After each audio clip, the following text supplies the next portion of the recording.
The Open System Interconnection Reference Model, OSI Reference Model or OSI Model, is a The Open System Interconnection Reference Model, OSI model or OSI model, is an abstract description for layered communication and computer network protocol design. It was developed as part of the Open System Interconnection (OSI) initiative. In its most basic form, it divides network architecture into 7 layers which, from top to bottom, are the application, presentation, session, transports, network, data links, and physical layer. layer. Description of OSI layer. Layer 1.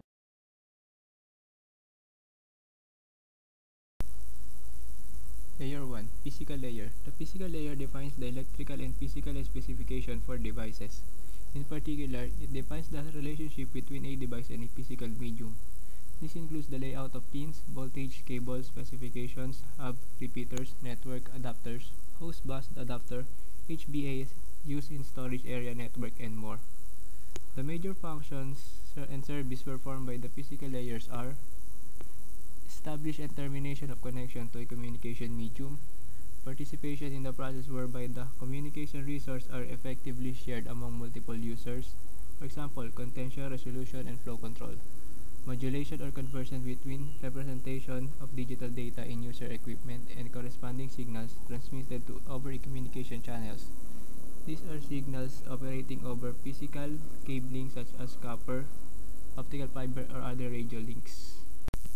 Layer 2. Data link layer. The data link layer provides functional and procedural means to transfer data between networks entities and to detect and possibly correct errors that may occur in the physical layer. Originally, this layer was intended for point-to-point and point-to-multipoint media characteristics of wide area media in telephone system. Local area network architectures, which included broadcast-capable multi-access media, was developed independently of the ISO works in IEEE Project 802. Layer 3. Network layer. The network layer provides the functional and procedural means of transferring variable length data sequence from a source to a destination via one or more network, while maintaining the quality of service requested by the transport layer. The network layer performs routing functions and might also perform fragmentation and reassembly, and report delivery errors. Routers operate at this layer, sending data throughout the extended network and making the internet possible. This is a logical addressing scheme. Values are chosen by network engineers. The addressing scheme is hierarchical. Layer 4. Transport layer. The transport layer provides transparent transfer of data between end users, providing reliable data transfer service. The upper layers. The transport layer controls the reliability of given link through flow control, segmentation, desegmentation, and error control. Some protocols are state and connection oriented. This means that transport layer can keep track of the segment and retransmit those that fail.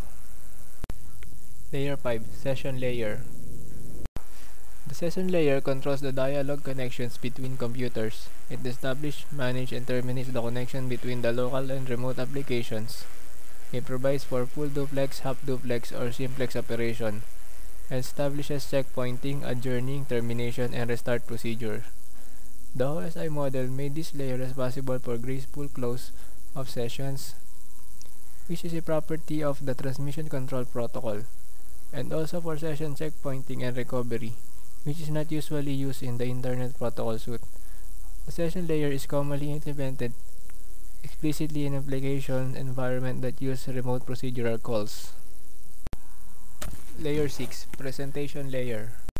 The presentation layer establishes a context between application layer entities, in which the higher layer entities can use different syntax and semantics, as long as the presentation service understands both and the mapping between them. The presentation service data units are then encapsulated into session protocol data units and moved down the stack. Layer 7. Application layer. The application layer is the OSI layer closest to the end user, which means that both the OSI application layer and the user interact directly with the software application. This layer interacts with software applications that implemented a communicating components such as application program fall outside the scope of the OSI model.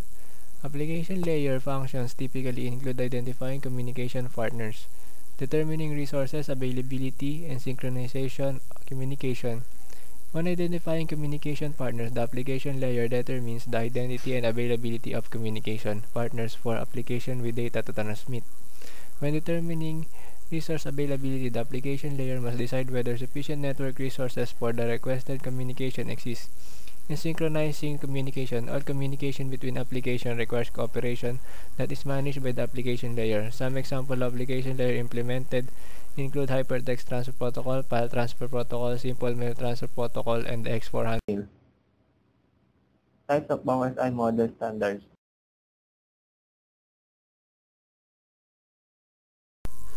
ISO 7498-4 Information Processing System, Open System Interconnection, Basic Reference Model, Part 4 Management Framework, Geneva, 1989. ISO 9595 Information Processing System, Open System Interconnection, Common Management Information Service Definition, Geneva, 1990. ISO 9595/DAM1 Information Processing System, Open System Interconnection, Common Management Information Service Definition Amended 1, Cancel/GET, Geneva.